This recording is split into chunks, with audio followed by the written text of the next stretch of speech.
إن الحمد لله نحمده ونستعينه ونستغفره ونؤمن به ونتوكل عليه ونعوذ بالله من شرور أنفسنا وسيئات أعمالنا من يهده الله فلا مضل له ومن يضلل فلا هادي له أشهد أن لا إله إلا الله وحده لا شريك له وأشهد أن محمدا عبده ورسوله اللهم صل على محمد وعلى آل محمد كما صليت على إبراهيم وعلى آل إبراهيم إنك حميد مجيد اللهم بارك على محمد وعلى آل محمد كما باركت على إبراهيم وعلى آل إبراهيم إنك حميد مجيد فإن أصدق الحديث كتاب الله وخير الهدي هدي محمد صلى الله عليه وسلم وشر الأمور محدثاتها وكل محدثة بدعة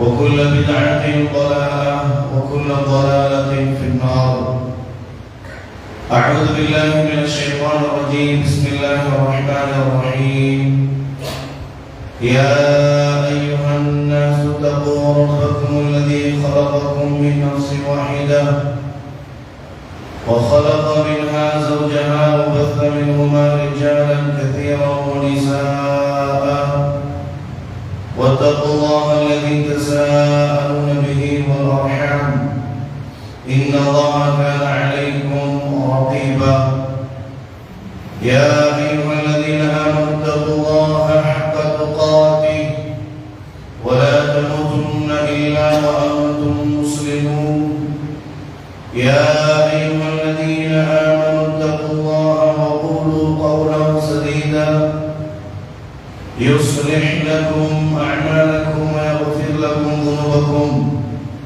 ومن يطع الله ورسوله فقد فاز فوزا عظيما رب اشرح لي صدري ويسر لي أمري واحلل عقدة من لساني يفقهوا قولي سبحانك لا علم لنا إلا ما علمتنا إنك أنت العليم الحكيم கண்ணியத்திற்கும் மரியாதைக்கும் உரிய பெரியவர்களே, தாய்மார்களே, சகோதர சகோதரிகளே, கண்ணியமான ஜும்ஆவுடைய தினத்திலே சங்கேமிக்க அல்லாஹ் சுப்ஹானஹு வ தஆலாவுடைய வீட்டிலே ஒன்று கூடி அல்லாஹ்வுடைய தீனை கேட்க வேண்டும், பேச வேண்டும், அந்த அடிப்படையில் நம்முடைய வாழ்க்கையை அமைத்துக் கொள்ள வேண்டும் என்ற லட்சிய நோக்கத்தோடு அல்லாஹ்வுடைய வீட்டிலே ஒன்று கூடி அமர்ந்திருக்கின்றோம். அல்ஹம்துலில்லாஹ். எதை நாம் தீனாக பேசுகின்றோமோ கேட்கின்றோமோ அதை விட அல்லாஹ்வுடைய மார்க்கத்தை சிறந்த முறையில் பின்பற்றி வாழ்ந்து அதே நிலையில் மரணிக்கின்ற மகத்தான பாக்கியத்தை அல்லாஹ் நம் அனைவருக்கும் வழங்குவானாக. அன்பார்ந்தவர்களே, அல்லாஹ்வின் நல்லடியார்களே, டிசம்பர் 6ஆம் தினத்திலே நாம் அமர்ந்திருக்கின்றோம். இந்த நாள் என்பது முஸ்லிம்களுக்கு மிகப்பெரிய ஒரு கவலைக்குரிய ஒரு நாள் என்பது எந்த விதமான மாற்றமும் இல்லை. அதே நேரம் அல்லாஹ்வுடைய வீடு, அல்லாஹ்வுடைய மஸ்ஜித், அல்லாஹ் சுப்ஹானஹு வ தஆலா இந்த மஸ்ஜிதுக்கு என்று பல சிறப்புகளை மார்க்கத்திலே நமக்கு வைத்திருக்கிறார். ரசூலுல்லாஹி ஸல்லல்லாஹு அலைஹி வஸல்லம் அவர்கள் மஸ்ஜிதை பற்றி நிறைய செய்திகளை நமக்கு பதிவு செய்திருக்கிறார். அதில் சொன்னார்கள், அஹப்புல் பிலாதி இலல்லாஹி மஸாஜிதுஹா, அஹப்புல் பிலாதி இலல்லாஹி மஸாஜிதுஹா, ஊர்களிலேயே அல்லாஹ்வுக்கு பிடித்தமான இடம் எது என்றால் பள்ளிவாசல் தான் என்று குறிப்பிட்டார். ஊர்களிலேயே அல்லாஹ்வுக்கு பிடித்த இடம் எதுவென்றால் பள்ளிவாசல் தான் என்று குறிப்பிட்டார். ஏன் அல்லாஹ்வுக்கு பள்ளிவாசல் தான் பிடிக்கும் என்றால் பள்ளிவாசலில் நன்மையான காரியங்கள் மட்டும்தான் நடைபெறும். எந்த பாவமும் நடைபெறாத ஊரிலே ஒரு தூய்மையான இடம் எதுவென்றால் பள்ளிவாசலை தவிர வேறு எதையுமே நம்மால் சொல்லவே முடியாது. தொழுகை நடப்பது, குர்ஆன் கற்றுக் கொடுப்பது, குர்ஆனை கேட்பது, பயான் பேசுவது, பயான் கேட்பது, நன்மையான காரியங்கள் சதகா கொடுப்பது, சதகா வாங்குவது போன்ற நன்மையான காரியங்கள் மட்டுமே நடைபெறுகின்ற ஒரு இடம் இந்த உலகத்திலேயே, ஊர்களிலேயே மஸ்ஜிதை தவிர எதுவுமே சொல்ல முடியாது. ஆகவே தான் அல்லாஹ்வுக்கு பிடித்தமான இடம் என்பது ஊர்களில் மஸ்ஜித் தான் என்பதாக ஸல்லல்லாஹு அலைஹி வஸல்லம் அவர்கள் குறிப்பிட்டார்கள். அதே நேரம் வஅபதுல் பிலாதி இலல்லாஹி அஸ்வாகுஹா, ஊர்களில் அல்லாஹ்வுக்கு கோபத்தை தரக்கூடிய இடம். வஅபது என்றால் கோபம். வஅபதுல் பிலாதி இலல்லாஹி அஸ்வாகுஹா என்றால் அல்லாஹ்வுக்கு கோபத்தை தரக்கூடிய இடம் எதுவென்றால் அஸ்வாகுஹா, பஜார், கடை வீதி என்பதாக ரசூலுல்லாஹி ஸல்லல்லாஹு அலைஹி வஸல்லம் அவர்கள் குறிப்பிட்டார்கள். ஏன் அல்லாஹ்வுக்கு பஜார் பிடிக்காது என்றால் எல்லா பாவங்களும் நடைபெறுகின்ற இடம் கடை வீதி தான். கொலை, கொள்ளை, கற்பழிப்புகள், விபச்சாரங்கள், வட்டிகள், ஏமாற்றுதல், மோசடி போன்ற பொய் வியாபாரங்கள், பித்தலாட்டங்கள் எல்லாம் நடைபெறுகின்ற இடம் எதுவென்றால் கடை தெரு. ஆகவே கடை தெரு என்பது அல்லாஹ்வுக்கு கோபத்தை தருகின்ற இடம் என்பதாக ரசூலுல்லாஹி ஸல்லல்லாஹு அலைஹி வஸல்லம் அவர்கள் குறிப்பிட்டார்கள். அல்லாஹ்வுடைய ரசூல் ஸல்லல்லாஹு அலைஹி வஸல்லம் வாழ்க்கை வரலாறுகளை நாம் படிக்கும் பொழுது மக்காவிலே ஸல்லல்லாஹு அலைஹி வஸல்லம் வாழ்ந்த அந்த ஆண்டு காலம், பிறந்ததிலிருந்து தாயிஃபுக்கு சென்று மீண்டும் வந்த அந்த காலத்திலிருந்து, வஹி அனுப்பப்பட்ட அந்த காலத்திலிருந்து, மக்காவிலிருந்து விரட்டப்படும் அந்த காலம் வரை ஸல்லல்லாஹு அலைஹி வஸல்லம் தன்னுடைய நேரத்தை அதிகமாக கழிக்கக்கூடிய இடம் எதுவென்றால் கஅபத்துல்லாஹ்வுக்கு அருகில் தான். அன்றைய காலத்திலே கஅபத்துல்லாஹ்வை சுற்றி 300க்கும் மேற்பட்ட சிலைகள் இருந்தது. கஅபத்துல்லாஹ்வுக்குள்ளும் பல சிலைகள் இருந்தது. இஸ்லாமிய ஆட்சி வருவதற்கு முன்பதாக, ஃபத்ஹே மக்கா வருவதற்கு முன்பதாக, மக்காவுடைய வெற்றி வருவதற்கு முன்பதாக கஅபத்துல்லாஹ்வை சுற்றி பல சிலைகள் இருந்தது. கஅபத்துல்லாஹ்வுக்குள்ளும் பல சிலைகள் இருந்தது. மக்கள் வழிபட்டு வந்தார்கள்.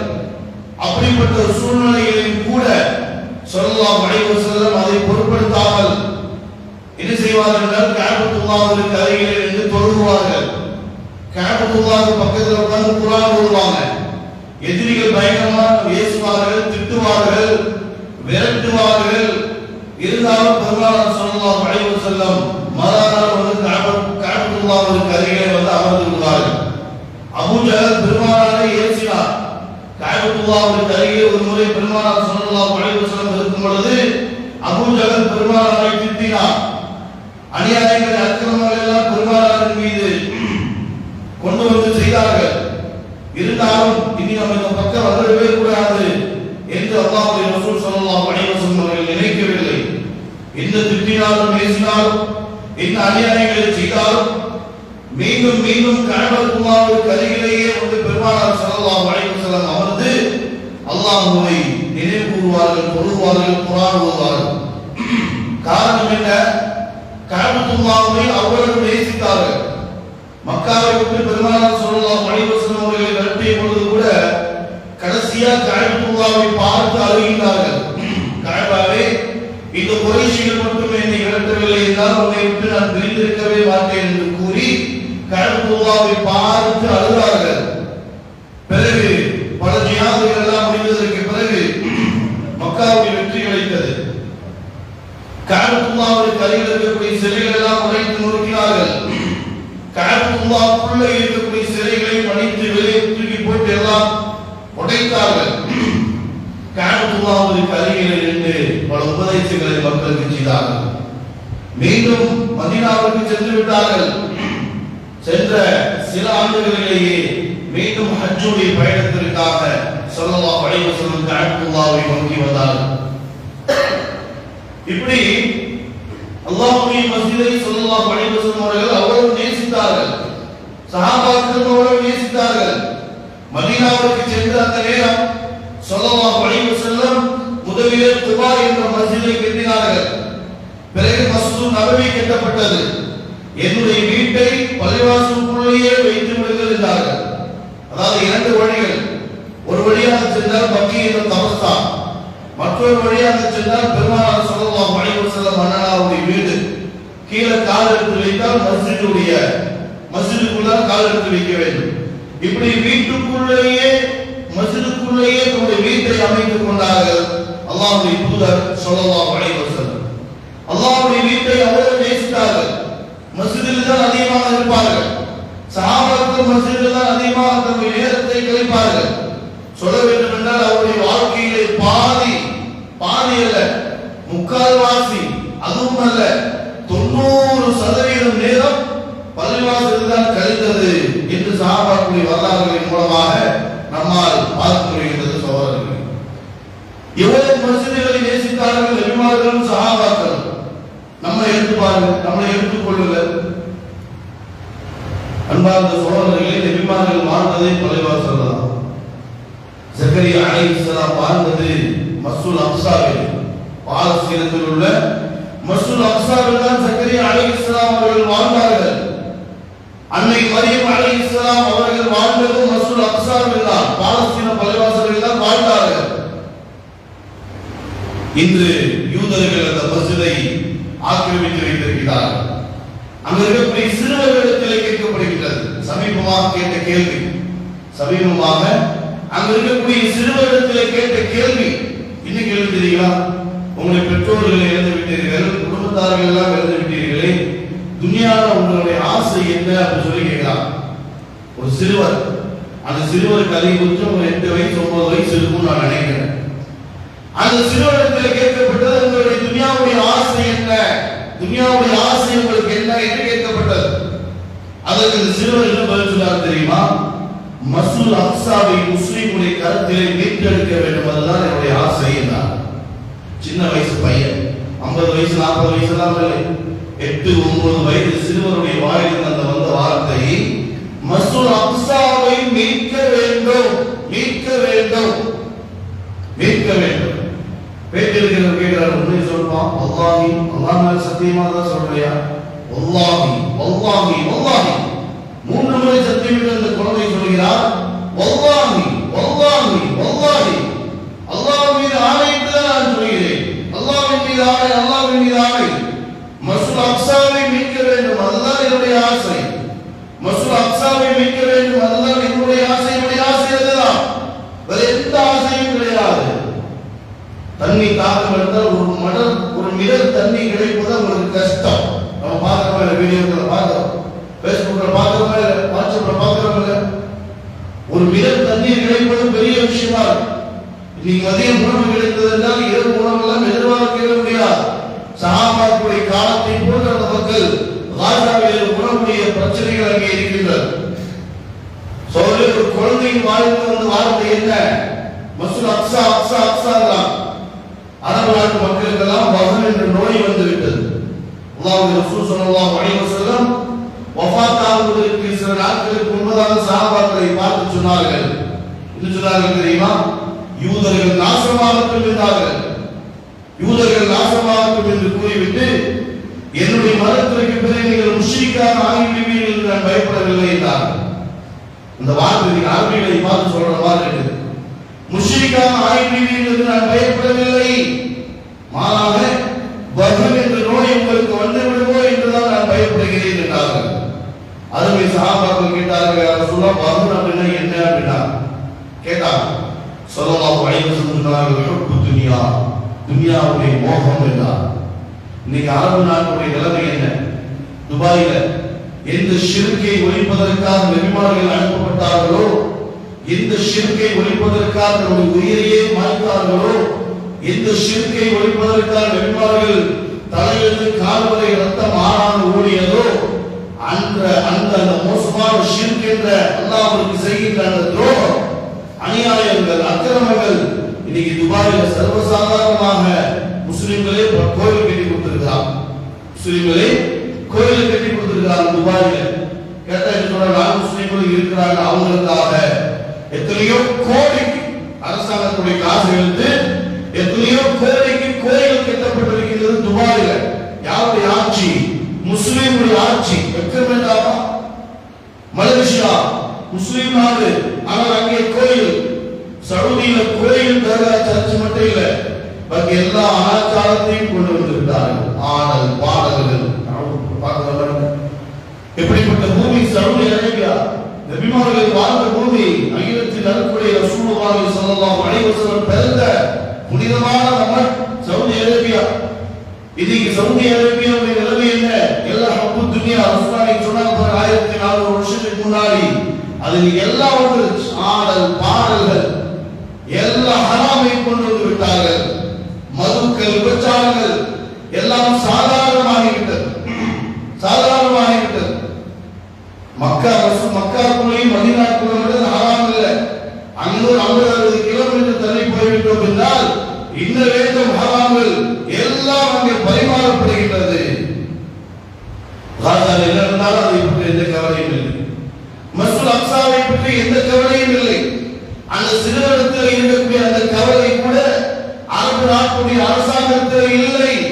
அந்த சிறுவனத்தில் இருந்த அந்த ஆசை, அக்ஸாவை மீட்க வேண்டும் என்ற அந்த ஆசை கூட இன்றைய முந்தைய என்று சொல்லக்கூடாது. ஏன்னா முந்தைய சவுதியுடைய அரசாங்கம் எல்லாம் மஸ்ஜித் அக்ஸாவை மீட்டெடுப்பதற்காக பல முயற்சிகள் செய்தார்கள். பாலஸ்தீன மக்களுக்கு பல உதவிகள் செய்தார்கள். காசாவில் இருக்கக்கூடிய மக்களுக்கு பல உதவி செய்தார்கள் முந்தைய சமுதாய அரபியருடைய அரசாங்கம். ஆனால் இன்னைக்கு ஒரு குழந்தையுடைய அந்த ஆசை கூட இன்று சவுதி அரேபியாவுடைய ஆட்சியாளருக்கு இல்லை. அவங்க என்ன கவலைப்படுறாங்க தெரியுங்களா? சவுதியுடைய ஆட்சியாளருக்கு என்ன கவலை தெரியுமா? என்ன கவலை தெரியுங்களா? எப்படிப்பட்ட கவலை பாருங்க, எப்படிப்பட்ட கவலை தெரியுமா? சவுதியிலான இபாதத்துன்னு சொல்லிதான் மக்கள் வந்துட்டு இருக்கிறாங்க. அது ஒரு பக்கம் நடக்கட்டும்.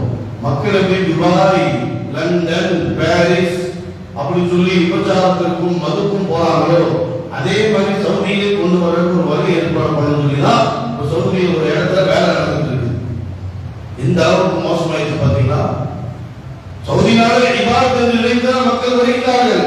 அந்த நிலைமையை மாற்ற வேண்டும். எப்படி ஹராமை பயன்படுத்த வேண்டும் என்று சொல்லி நாடு நாடாக சுற்றுகிறார்களோ அதே மாதிரி சவுதியில் ஒரு இடத்தை ஏற்பாடு செய்யும். அந்த இடத்துல எந்த இறை நினைவும் இருக்கக்கூடாது. எப்படி சொல்றது? சுனாமி வராமல் இருக்குமா? புயல் காற்று வராமல் இருக்குமா?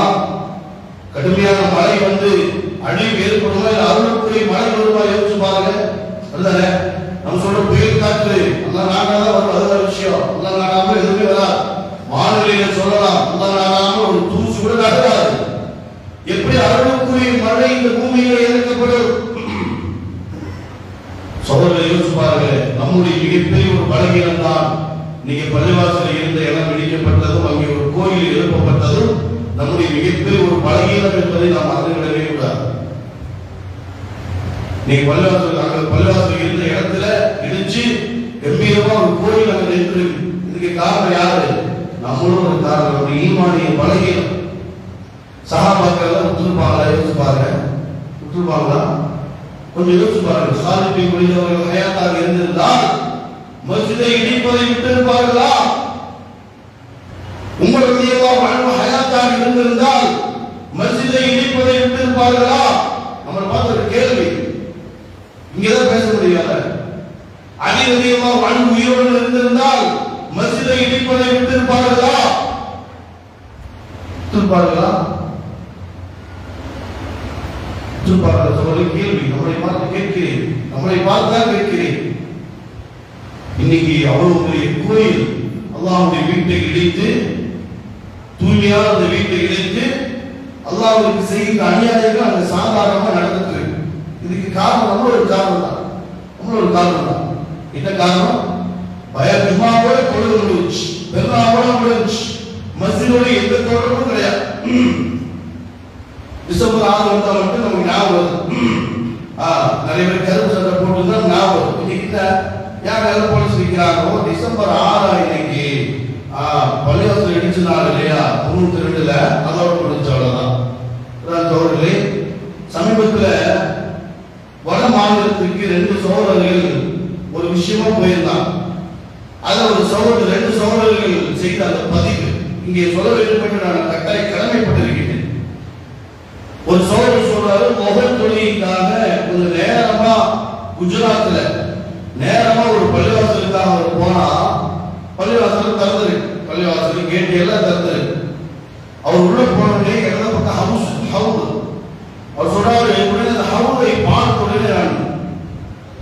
இதயம் எல்லாம் நொறுங்கி விட்டது. என்னாச்சு அப்படிங்கிற சொல்றாரு, அந்த ஹவுதுல பண்ணி தண்ணி குடிச்சிட்டு இருக்கு எங்க குஜராத். இன்னொரு சகோதரர் சொன்னார், ஒரு வேலையாக நான் வடமாநிலத்தில் ஒரு இடத்துக்கு சென்றிருந்தேன். லாட்ஜில் தங்கி இருந்த வெள்ளிக்கிழமை சும்மா இங்க இருந்து இது பண்றது, பள்ளிவாசலுக்கு போய் நம்ம குரானுக்கு ஓடலாமே, தொழுகலாமே, திக்ர் செய்யலாமே, சலவாத் சொல்லிட்டு போக சொல்லி நேரமா நான் பள்ளிக்கு போயிட்டேன். போன பள்ளிவாசல் இருந்து வெளியே பூசாரி வெளியே போறாரு. பூசாரி வெளியே போறாரு. அவர் கீழே ஒரு சீமாறு பக்கினெல்லாம் இருந்துச்சு. அப்புறம் அவர் கேட்ட, என்ன நீங்க வெளியே வரீங்க, பள்ளிவாசல் தானே அப்படிங்கிற சொன்னாரு, இந்த பள்ளிவாசலை சுத்தம் செய்கின்ற பணியை நான் தான் எடுத்திருக்கிறேன் என்று சொன்னார். கோயில் பூசாரி. எங்க முஸ்லிம்கள் இல்லையா, ஜமாத் இல்லையா, உறுப்பினர்கள் இல்லையா, கோயில் பூசாரி அந்த பள்ளிவாசலை சுத்தம் செய்கின்ற பணியை அவர் எடுத்திருக்கிறாராம். அப்படி எடுக்கிறாருதான் 1992 பாபர் மஸ்ஜித் போச்சு. அதானே பள்ளிவாசலுக்குள் இஸ்லாம் அல்லாதவர்களுக்கு இன்னும் வேலை வந்து பார்க்கலாம், பள்ளிவாசலை பார்க்கலாம், தீனை கேட்கலாம், தொழுவது பார்க்கலாம். அங்கே ஒரு பூசாரி வந்து நான் பள்ளிவாசல் வேலை செஞ்சுக்கிறேன் என்றால் விடலாமா? பள்ளிவாசல் வெளியே பாத்ரூம் கழுவுற வேலை இல்லை, முழு பள்ளிவாசலையும் நான் தான் சுத்தம் செய்கிறேன் வெளியே வந்து அவர் பார்க்கணும். ஒரு ஆச்சரியப்பட்ட நினைச்சாராமா, இப்படி எல்லாம் நடக்கிறதுனால நிறைய பள்ளிவாசல் போயிட்டு இருக்குதுன்னு சொல்லி. நீங்க யூபியில் நடக்கிற, உத்தரப்பிரதேசத்தில் நடக்கிற விஷயம் என்ன, எந்த பள்ளிவாசல், பழைய பள்ளிவாசல் எந்த பள்ளிவாசலை பார்த்தாலும் இங்க கோயில் இருந்துச்சு, இங்கதான் அந்த சாமி பிறந்தாரு, அந்த சிலை இங்க 4 வருஷத்துக்கு முன்னாடி வைக்கப்பட்டிருக்கு, அதனால பள்ளிவாசலை போய் செக் பண்ணணும். எப்படி செக் பண்றாங்க? பாயை தூக்கி அல்ல, கால்பட தூக்கியோ முசல்லாவை தூக்கியோ அல்ல, இடிச்சு இடிச்சு செக் பண்ணிட்டு இருக்காங்க. யூபியில பல மதரசாக்கள் போய்விட்டது, பல மதரசாக்கள் இடிச்சுட்டாங்க, பல மதரசாக்கள் இல்லை. மதரசாக்கள் இருந்து மாணவர்கள் ஓடிக்கொண்டிருந்த அந்த நிலைமையெல்லாம் இந்த தரமட்டமாக்கப்பட்டு விட்டது. அந்த கோயில் இருந்துச்சு, இந்த கோயில் இருந்துச்சு, அந்த சாமி இங்கதான் திறந்தாரு, இந்த சாமி இங்கதான் திறந்தாருன்னு சொல்லி பள்ளிவாசலை செக் பண்ணணும். இடையில ஒரு வாரத்துக்கு முன்னதாக நடந்த உத்தரப்பிரதேச நடந்த பிரச்சனை. திடீர்னு பள்ளிவாசலுக்கு வெளியே பார்த்தா போலீஸ் இறங்கலாம், 2 கமிஷனர் கலெக்டர் மாதிரி ஆளு இருக்கிறான் அன்னிமி ஃபார்ம்ல. இந்த விஷயங்களை அந்த பள்ளிவாசலை செக் பண்ற வந்திருக்கிறோம். அங்க இருக்கிற மக்கள் சொன்னாங்க, மரியாதைகளை ஓடிடுங்கட்டா. நடந்த ஒரு வாரத்துக்கு முன்னாடி 3 பேர்த்த சுட்டு 10 பேர்த்த ஜெயில பிடிச்சி வச்சிருக்கிறான். ஸ்கூல் எல்லாம் சாத்தி கலையை ஆக்கி கொண்டிருக்கிறார்கள் உத்தரப்பிரதேச அரசாங்கம். 3 முஸ்லிம்கள் சுட்டு விட்டார்கள், 10 முஸ்லிம்கள் ஜெயில போட்டு வச்சிருக்கிறாங்க. அங்க ஜெயில போன அவ்வளவுதான், மிகப்பெரிய கடுமையான தண்டனை. தமிழ்நாடு மாதிரி கிடையாதுங்களா, அங்க வடமாநிலத்தில் ஜெயிலுக்குள்ள போனா முடிஞ்ச அவ்வளவுதான். தமிழ்நாடு மாதிரி நாங்கள் இருக்க முடியாதுங்களா? இவ்வளவு அநியாயங்கள். ஒரு மரியாதைக்கு போயிருங்க, கலெக்டராக கமிஷனராக மரியாதைக்கு போயிருங்க, யாரும் நடக்கிறது வேறன்னு சொல்லி அந்த நேரத்தில் மிகப்பெரிய ஒரு கலவரம் ஏற்படுத்தப்பட்டது. யாரால்? அந்த அரசாங்கத்தின் மூலமாக. அவங்க சிந்தனையில் இருக்கிறீங்களா, காசா மாதிரி இந்தியாவை கொண்டு வரணும்னு சொல்லிதான். காசா மாதிரி எப்படி காசால பல பள்ளிவாசல்களை இடித்து விட்டார்களோ, எப்படி மதரசாக்கள் எல்லாம் சொக்குநூறாக ஆக்கி விட்டார்களோ, அதே போன்று இந்தியாவை ஆக்க வேண்டும் என்ற ஒரு சூழ்ச்சி தான் உத்தரப்பிரதேசத்தில் நடந்திருக்கு. தேவபந்த் என்ற மதரசா இந்தியாவிலேயே மிகப்பெரிய மதரசா அதுதான். இந்தியாவிலேயே மிகப்பெரிய மதரசா தாருல் உலூம் தேவபந்த் அப்படிங்கிற ஏரியாவில் யூபியில தாருல் உலூம் மிகப்பெரிய மதரசா. திடீர்னு பார்த்தா போலீஸ்காரங்க வந்தாங்க மதரசா. திடீர்னு என்னன்னா இந்த மதரசாவை நாங்கள் சேல்ஸ் பண்ண வேண்டியது இருக்குது, ஆய்வு செய்ய வேண்டியது இருக்கு, இன்னும் நடத்திட்டு இருக்கிறீங்க, இன்னும் பண்ணிட்டு இருக்கிறீங்க, மாணவர்களுக்கு இன்னும் சொல்லி கொடுத்துட்டு இருக்கிறீங்க, இன்னும் பயிற்சி எல்லாம் இங்கே நடைபெறுகின்றது. அங்க இருக்கக்கூடிய புஸ்தகமார்கள் ஒரு வயசானவங்க போல்டானவங்க, அல்லாஹ்வை தவிர எவருக்கும் பயப்பட மாட்டாங்க. அது அப்துல் ஹாலிக் மௌலானா அப்படின்னு சொல்லி வேறொரு காரன், அவரோட பிரின்சிபால் அப்துல் ஹாலிக் மதராசி சொல்லுவாங்க, மெட்ராஸை சார்ந்தவர், சொந்த ஒரு வேறொரு அவர் அந்த பிரின்சிபாலா இருக்கிறார். அவர் அந்த ஊர்ல பொது இடங்கள்ல பயான் பேசுறதுக்கு அவருக்கு தடை, பயங்கரமா பயன் பேசுவார். அதனால யூபியில் அவருக்கு தடை.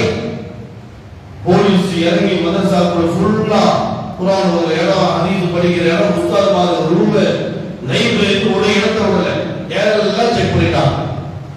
கடைசியில அங்க இருக்கக்கூடிய உஸ்தாத்மார்கள், வயசான உஸ்தாத்மார்கள் பல வருடங்களாக ஆசிரியர்களாக இருக்கக்கூடிய உஸ்தாத்மார்.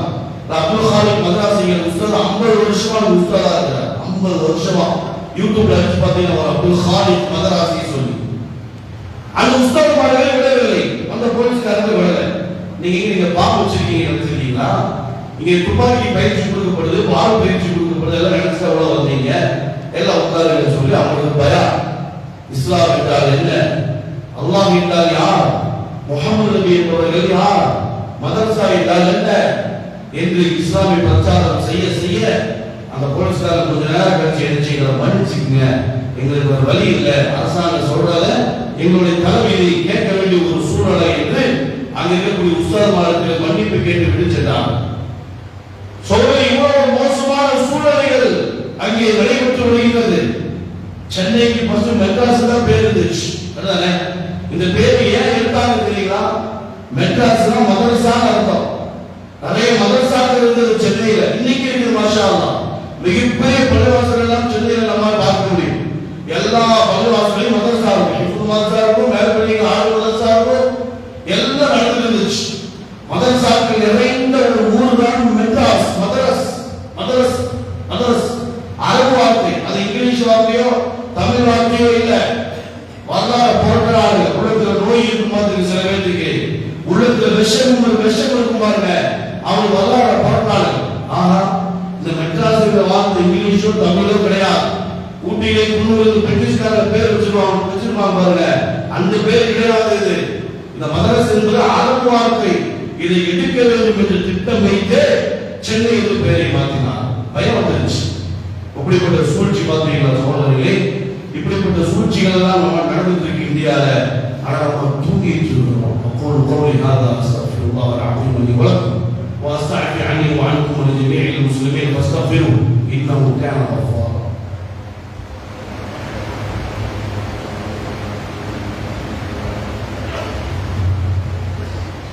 الحمد لله الواحد القهار والصلاة والسلام على سيد المرسلين وعلى آله وصحبه أجمعين إلى يوم الدين وبعد.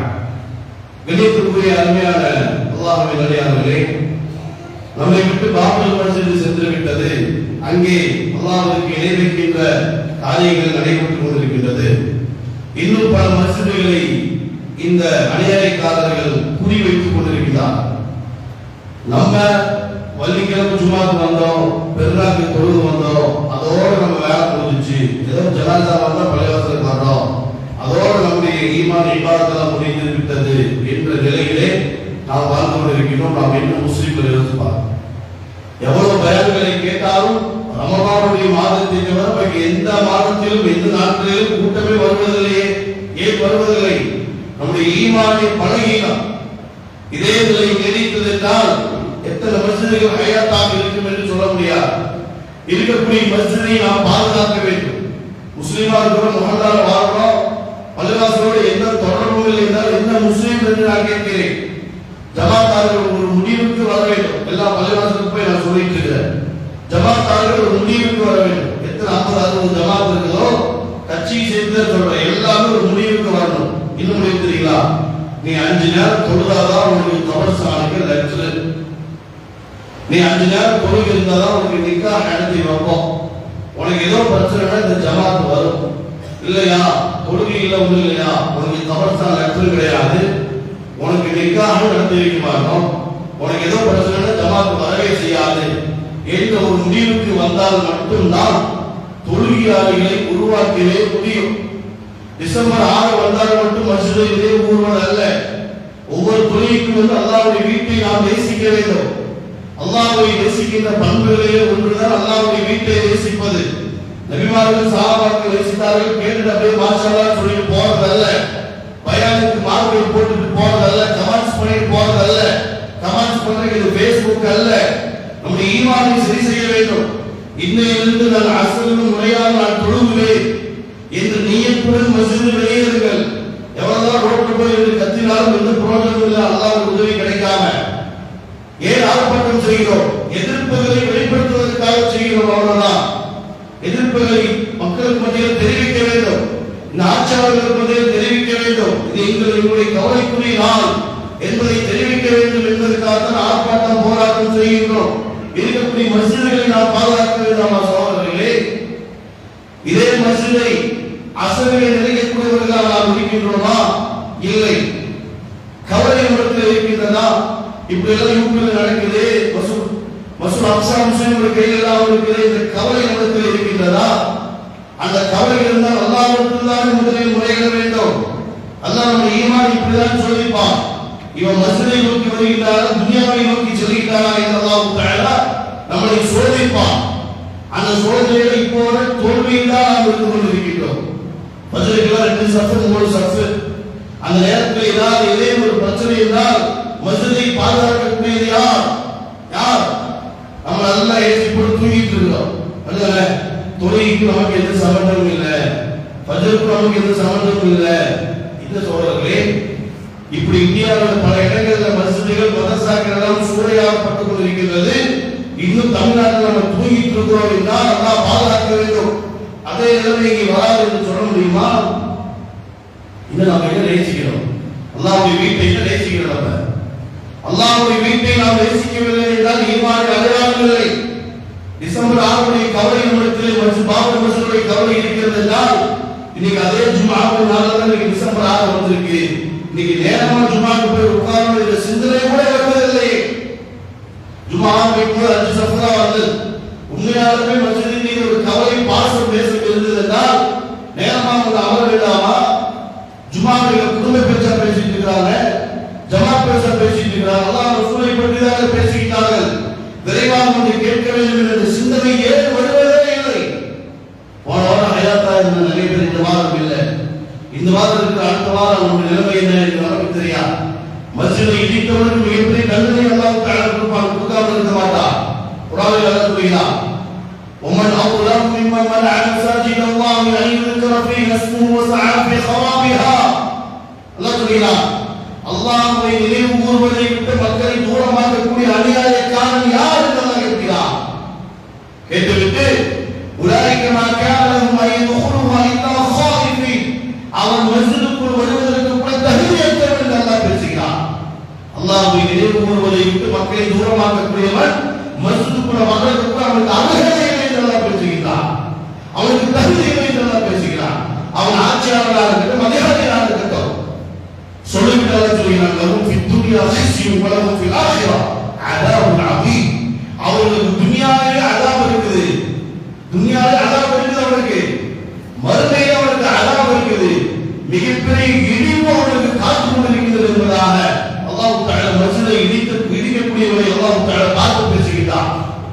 ولا تحسبن الله غافلا عما يعمل الظالمون انما يؤخرهم ليوم تشخص فيه الابصار. இப்படிப்பட்ட அநியாயங்களையும் அக்கிரமங்களையும் அல்லாஹ் தஆலா பார்த்து வெறுமனே விட்டு விடுவார்கள் நீங்கள் எண்ணாதீர்கள். அவர்களுடைய மறுமையுடைய வருகைக்காக நான் எதிர்பார்த்துக் கொண்டிருக்கிறேன். இன்ன பத்ஷ ரப்பிக ஷதீத் ஃபஅஆலு லிமா யுரீத் இன்னல்லாஹ ஷதீதுல் இகாப். என்னுடைய பிடி மிக கடுமையானது, என்னுடைய தண்டனை மிக கடுமையானது, நான் நாடியதை செய்வேன் என்பதாக அகிலங்களை படைத்த அல்லாஹ் சுப்ஹானஹு வ தஆலா சொல்கிறார். ஆண்பார்ந்த சோதனைகளும் ஈமானை சரிபடுங்கள், தொழுகை எடுக்க வேண்டும், இருக்கக்கூடிய மஸ்ஜிதை அலங்கரிக்க வேண்டும் என்று ஆசைப்படுகிறது. தொழுகையின் மூலமாக, இபாதத்தின் மூலமாக அந்த இடமே நம்முடைய இல்லாமல் கொடுக்கிற ஈமான் இல்லை என்பதை நீங்கள் மனசுல பதிய வைத்துக் கொள்ளுங்கள். தொழுகை ஈமான் சரிபடுங்கிற அந்த சிந்தனையே இல்லைன்னா உள்ளத்துல ஈமானே கிடையாது, உள்ளத்துல குஃப்ர் தான் இருக்குது, உள்ளத்துல அழுக்கு படிக்கிறது குஃப்ர் தான் இருக்கிறது என்பதை மனதிலே பதிய வைத்துக் கொள்ளுங்கள். அன்பார்ந்த அல்லாஹ்வின் அடியார்களே, நாம் இழந்த மஸ்ஜிதுகளை அல்லாஹ் சுப்ஹானஹு வ தஆலா விரைவாக முஸ்லிமுடைய கரத்திலே கொடுப்பானா. மஸ்ஜித் அக்ஸாவை அல்லாஹ் தஆலா முஸ்லிமுடைய கரத்திலே கொடுப்பானா. காசா பாலஸ்தீன மக்களுக்கு அல்லாஹ் தஆலா உதவியும் பாதுகாப்பையும் வழங்குவானாக. உத்தரப்பிரதேசத்தில் வாழ்கின்ற முஸ்லிம்களுக்கு அல்லாஹ் தஆலா ஈமானிய பலத்தை கொடுப்பானா. அவர்களுக்கு அல்லாஹ் தஆலா உதவி செய்வானா. இருக்கக்கூடிய எல்லா அல்லாஹ்வுடைய வீட்டையும் அல்லாஹ் தஆலா பாதுகாப்பானா. நம்முடைய உள்ளத்தில் நிறைவான ஈமானையும் தக்வாவையும் அல்லாஹ் தஆலா தருவானா. நாளை மறுமையில் சொர்க்கத்திலே ஸல்லல்லாஹு அலைஹி வஸல்லம் அவர்களுக்கு அருகில் அமர்கின்ற அந்த பாக்கியத்தை அல்லாஹ் தஆலா நமக்கும், நமது மனைவி மக்கள், நமது பெற்றோர்கள், நமது குடும்பத்தார்கள், புற முஸ்லிம்கள் அனைவருக்கும் அல்லாஹ் தஆலா தருவானா. நரகத்திலிருந்தும் கபருடைய அல்லாஹ்விலிருந்தும் அல்லாஹ் நம்மையும், நமது மனைவி மக்கள், குடும்பத்தார்கள், பெற்றோர்கள், புற முஸ்லிம்கள் அனைவரையும் பாதுகாப்பானா. கஷ்டப்படுகிறார்களோ சிரமப்படுகிறார்களோ அவர்கள் மீதும் ரஹ்மத் என்ற அருளை அல்லாஹ் தஆலா புரிவானா. அனைத்து விதமான அதாபுகளிலிருந்து அல்லாஹ் தஆலா நம்மை உலக மக்கள் உலக முஸ்லிம்கள் அனைவரையும் பாதுகாப்பானாக. விரைவில் அல்லாஹ் தஆலா ஆட்சியை மாற்றி நல்ல இதயம் உள்ள நீளமாக வாடுகின்ற ஆட்சியாளரை அல்லாஹ் தஆலா இந்தியாவுடைய ஆட்சியாளராக உலகத்தில் இருக்கக்கூடிய எல்லா ஆட்சியாளர்களையும் அல்லாஹ் தஆலா நல்ல ஆட்சியாளராக நியமிப்பானாக. وآخر دعوانا الحمد لله